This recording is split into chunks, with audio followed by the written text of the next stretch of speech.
About me and you. I live in Sweden out of free will, as I have a husband who gave me the choice between Stockholm and Brussels. And since I always wanted to submerge myself into a new territory after having served the EU as a civil servant, I decided to opt for the cold north. At least that's what I thought. Because it was only this year, after 2 kids and several jobs in the private sector, that I got to experience a proper winter again. Just like I was not able to reconnect in all these last 8 years in Sweden with my nostalgia of everlasting snow masses, I was not being very successful at connecting with my colleagues on EU matters, which I am so passionate about because it affects our daily lives. One of my bosses once said he had no time for philosophical talks. Business is business. And politics has no place here. Excusez-moi. That was among the nicest things I got to hear, if I even were to get any feedback anymore. Not to mention the times where I was asked, what is the European Commission? Well, I guess those times are over now. After 1 year, and now soon 2 years, of Corona, we all have at least a notion of what it is.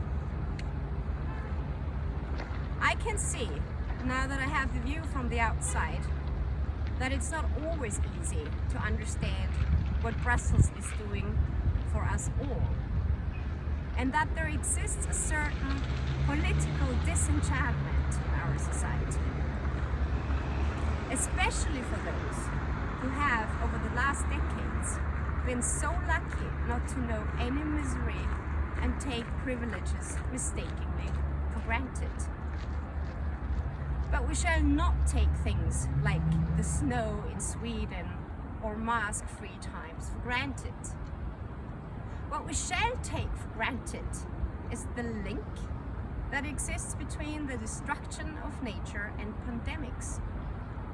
Greta Thunberg, David Attenborough, Ursula von der Leyen, not just to name a few Europeans, are trying to tell us a clear message. If we don't urgently act to protect our nature, we may already be at the beginning of an era of pandemics. To give one concrete example, Ebola.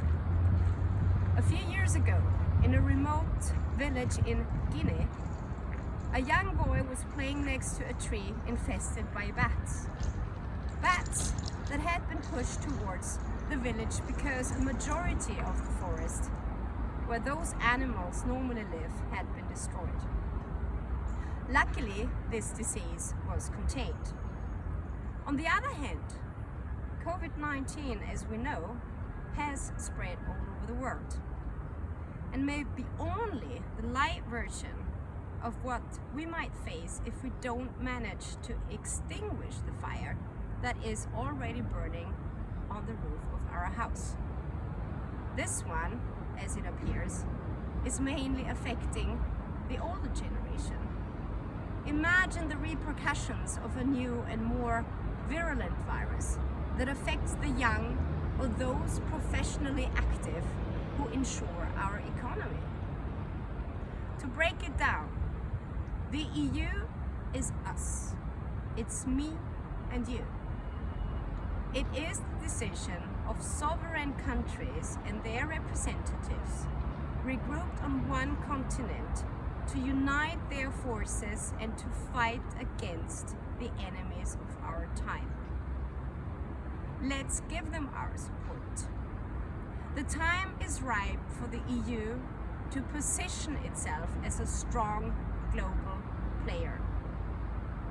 From my humble position, I will try to contribute in the best way possible from a hopefully white and snowy Stockholm. All the best to us.